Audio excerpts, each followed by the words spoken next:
What's going on, guys? Your boy Dope, and today I'm bringing you guys a maintenance tip video, and this video is going to apply to those who have a 2016 plus Honda Civic 1.5T CVT, just because a lot of people like to modify these cars, and me myself, I'm one of them. So I'm currently at 61,000 miles almost on the odometer, and my car is running like new, and I want to bring you guys some tips on how to keep yours running like new as well. Regardless whether you're modified or you're stock, this video is going to benefit you. That way you could keep your maintenance up to date and keep your vehicle running like new and keep it and have it last you, right? And that's what we all want, right? We don't want to go through any issues. We want to make sure that, you know, everyone knows what they're doing, when to do it, and all that good stuff, right? So this is going to also apply to those with the manual in a sense, but for those with the manual, you don't have to worry about this video too much as far as the transmission goes, because your transmission can handle a lot more torque, and that's what differentiates the CVT and the manual, because the CVT can't handle that much torque and it's a lot more sensitive to modifications than the manual transmission. So I'm not going to go into depth with that, but just know that if you have a manual transmission, you don't have to worry about it too much. But this is also going to cover engine and transmission maintenance. This video is going to be a very long video, but it's going to be very beneficial to you guys. It's going to be a one-time thing that you guys have to do for your car to keep it running good, last you a long time, and basically overall, whether you bought it new, used, pre-owned, whatever, same thing, right? You're going to be able to know how to take care of your vehicle after watching this long video, because it's going to go over everything you have to know to keep your car running good, running strong, and keep it reliable, right? Because the last thing we want is for a blown motor, blown transmission, right? And obviously, if you are modified, the tuner is very important for your engine and transmission. So make sure you're going with the right tuner, and I would highly suggest Power Metric or Drop if you are going modified. If you're not, you don't have to worry about that. Just make sure you're doing this maintenance on time or possibly early. And if you guys do have family members that work at a dealership, they're going to be able to hook you up, I guarantee you, and it's going to save you time, it's going to save you a hassle, and it's going to save you a mess from having to deal with in your garage. And for those of you who are curious, I am using OEM oil, OEM filter, and OEM CVT fluid. So I'm using all that OEM. I'm not using no fancy stuff. I used to use Mobil 1 synthetic oil, but I've stopped because I started getting hooked up at Honda from one of my boys, and he's been hooking me up with the oil changes, CVT fluid changes, all that good stuff. So I just decided to stick with the OEM. Car still running strong. But anyways, guys, I'm gonna be showing you guys a list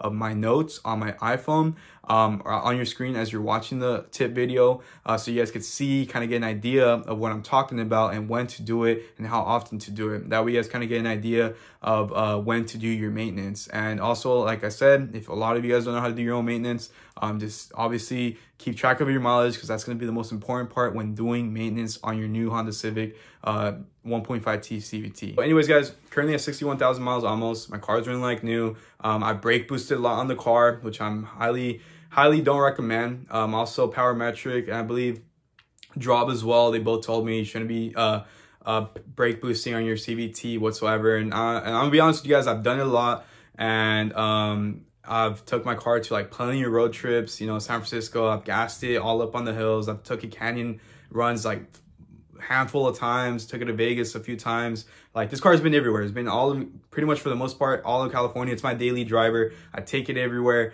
I don't gas it every single day, but I gas it a lot more than I should say, right? And my car's still running good. So I know a lot of you guys don't do what I do and just gas it and just, you know, enjoy your car. I personally love to enjoy my car. I could care less how many miles I add to it. I got the car for a reason, and I'm going to go ahead and enjoy it. And I love the car. It's amazing. It's a perfect daily.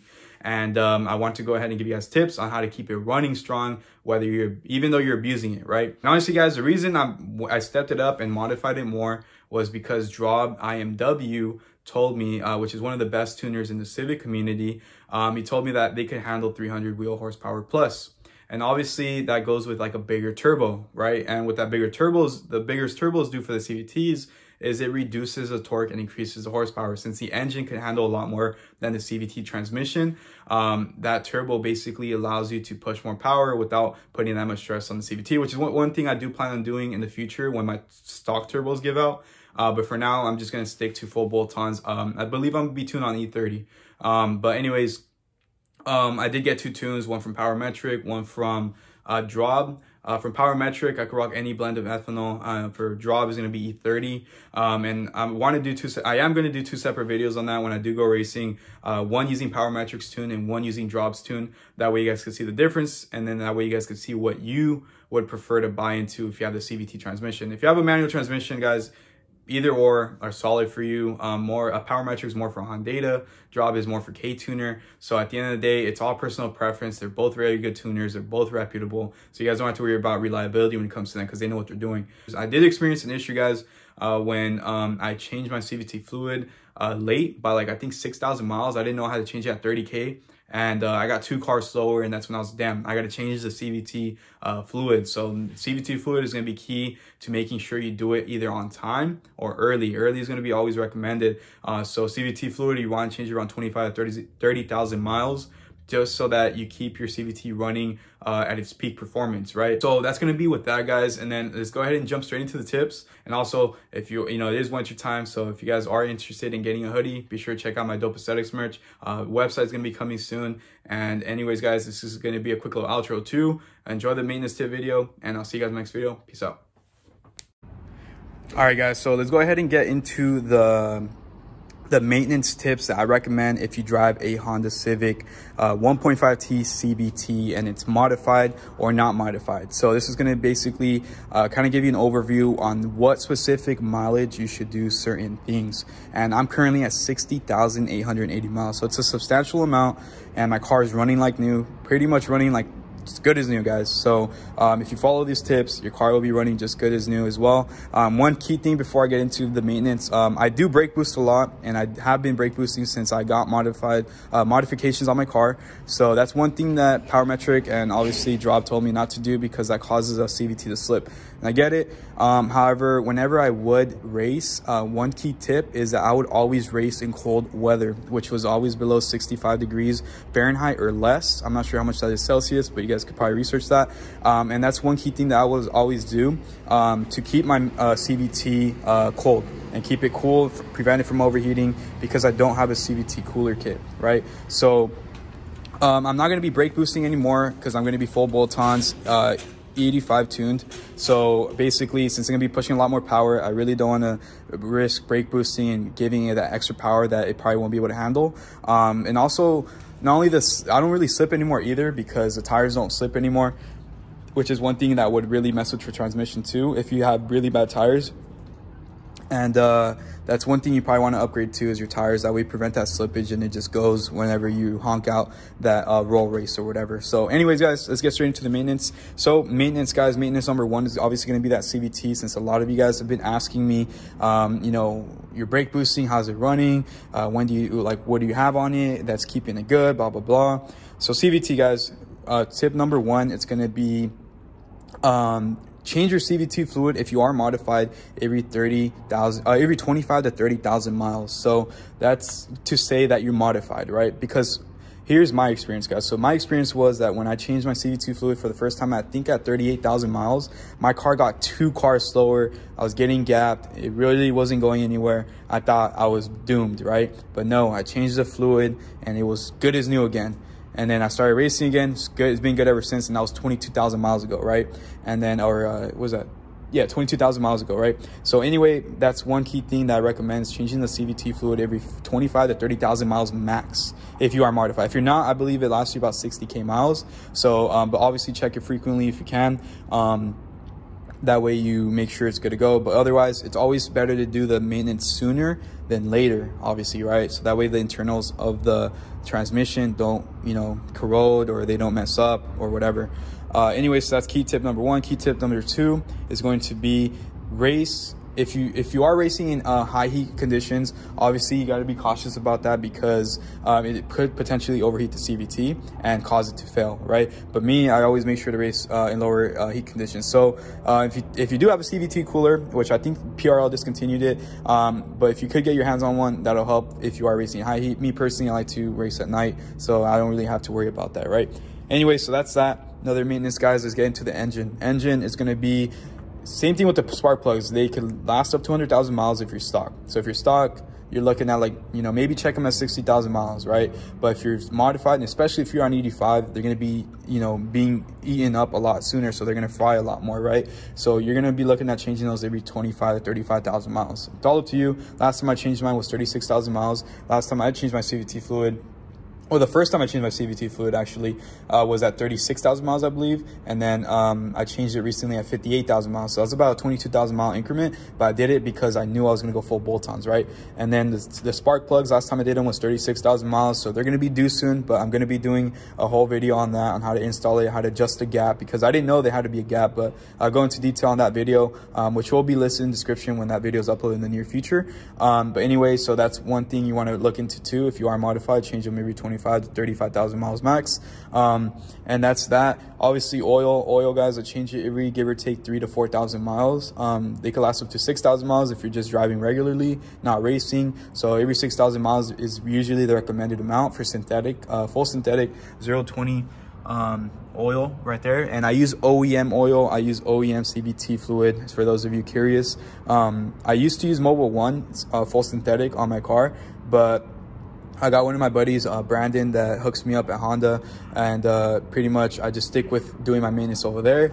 And then, you know, so it's just more convenient for me. So I don't do my oil changes anymore. I did it for like the first, I don't know, 45,000 miles by myself. Just every 4,000 or 5,000 miles, I would do it with Mobil 1 synthetic oil, and I would use Mobil 1, the Mobil 1 filter. So, but now I use the OEM filter and I use the OEM oil. So that's that. And then obviously, so I spark plugs, talking about that. And then we're gonna talk about brakes, guys. So brakes, I do my brake fluid every, can't quite see it, but I do my brake fluid every 2 years, or I believe it's every they usually recommend every 2 years, regardless how much mileage you have, just because obviously of the climate changes. It really messes with the fluid. And if you just want to be sure that your brakes are going to be working at a premium, you want to change them every 2 years, or I think it's every 40,000 miles, whichever one comes first. I think I forgot. I'll put it right here on your screen in case I had to adjust that. But anyways, that's that. Another thing I did, guys, was coolant. I did it,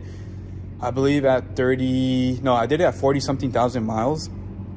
And that is usually probably every 60,000 miles recommended. But since I was racing a lot, blah, blah, blah, wanted to change it a lot sooner. So I'm probably gonna be changing my coolant every 40,000 miles or so. So that's that. So we got it down. So we got so we got the transmission maintenance, we got the engine maintenance, we got the brake fluid maintenance, and we got the coolant maintenance. So it's pretty much for the majority of the maintenance that you guys have to worry about for now, since these cars are fairly new. And obviously in the future is going to have to be a head gasket, a bunch of other stuff that I'm not really going to get into. But aside from that, guys, I did change the battery, like I said, at 60,000 miles for the first time, where I had to pay out of pocket. Because the first time I changed it was at 36,000 miles to the dealer when I had warranty. I actually had 35,000 miles right before my warranty was about to expire. So if you are still under warranty, take advantage, ruin the battery, use it while in accessory mode, ruin that battery before you get to 36,000 miles. That way you get a free replacement and lasts for another 3 years. That's one key tip, guys, because that's what I did. I literally just had an accessory mode over and over again, and it just ruined the battery. Pulled up to Honda, they replaced it, and bam. So that's that, guys. So that's one key tip that, you know, that could save you some money right there. That way you get pretty much one battery. Actually put it so that you don't have to spend money on the battery until you hit 60,000 miles. So that's pretty much that maintenance, guys, that I could really think of. And obviously another maintenance thing too would be the filter, the intake filter. And this intake filter, you really want to change it. Probably, it just depends on your driving condition. But I'd really recommend changing it anywhere from, like, I don't know, like 30 to 60,000 miles, just depending on how you drive. But I changed mine for the first time recently. I think when I installed the intercooler, and I did it on my video, I think I had 50 something thousand miles, I forgot, and it was pretty dirty, but it wasn't too bad. But I went ahead and changed it. So probably even at 50,000 miles, you could change it and you'll be solid. Just make sure, obviously, be careful with the water. But yeah, that's pretty much all the maintenance I could really think of at the moment, guys. Obviously, suspension, you know, that's all, it all varies on what suspension you have. But if it's OEM, I'm not really sure. But that's pretty much other stuff. And then tires, it just varies on your tire thread warranty. For the most part, these tires that I got have a 30,000 mile tread warranty, and they're one of the best tires available. So at least that's recommended for our cars that are modified. And yeah, as opposed to drag tires, I didn't want to get drag tires because they last you like less than 10,000 miles, and I'm not going to be dragging it ever, you know, like I'm just doing roll races, you know, just something for fun. And I want something that's going to be able to give me some good daily usage as well. So I want something that's going to last me, right? So I have that. And then a lot of people ask me too, like, oh, why do you have this tire there and that tire there? Well, honestly, I didn't want to get all 4 tires the same because these are pretty expensive, and the back tires aren't really all that necessary because it's a front wheel drive car. But these back tires right here, they're pretty solid too. They're very good daily tires, but they don't have really good grip when you're racing. But since obviously they're decent, but they're not all that great, but they're good enough to be on the back, put it that way. So they're good enough to be in the back. And the specs for these are, this is 245/40 R17, that is 215/50 R17. And then these are the Michelin Pilot Sport 4S tires, and those are the Toyo Proxy Sport Plus tires. So they're kind of performance tires, but not quite. But they're good enough to get the job done, right? So anyways, guys, that's kind of maintenance for brakes, tires, suspension. I'd say I'd probably change it, I don't know, like I really don't know. I guess just once I feel it like acting up, I'll probably change them. But I got these when I had 30,000 miles, probably like at 90 or 100,000 miles. I'll look into changing them depending on how they feel. If you have stock suspension, maybe you might want to look into changing like every 60 to like 80,000 miles. I'm not sure.